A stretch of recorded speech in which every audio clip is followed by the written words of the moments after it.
د افغانستان پخوانی ولسمشر ډاکټر صاحب محمد اشرف غني افغانستان ته یوې غونډې ته راوبلل شو او خپله وینا یې په غونډه کې حاضرینو سره شریکه کړه.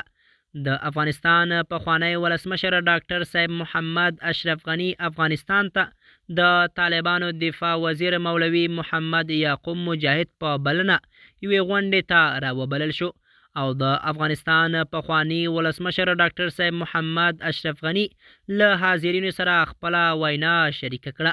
ویلی دي چې د افغان نجونو ښوونځي یوازینۍ لاره ده چې نړیوال د طالبانو حکومت په رسمیت وپیژني.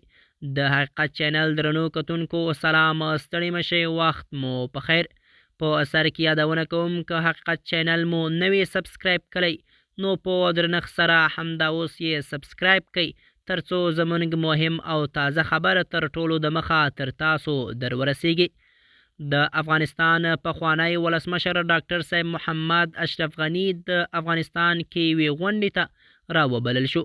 د طالبانو دفاع وزیر مولوي محمد یعقوب مجاهد د افغانستان پخوانی ولسمشر ډاکټر صاحب محمد اشرف غني ته بلنه ورکړه چې افغانستان کې یوې جوړېدونکې غونډې کې وینا وکړي.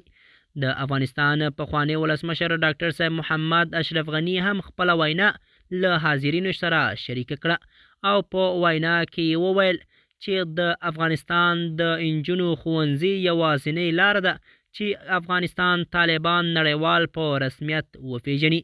د طالبانو دفاع وزیر مولوي محمد یعقوب مجاهد چې د افغانستان پخوانی ولسمشر ډاکټر صاحب محمد اشرف غني څخه ډیر زیات خوشحاله شو او ویلی دی چې د افغانستان پخوانی ولسمشر ډاکټر صاحب محمد اشرف غني پوه او د کار سړی دی.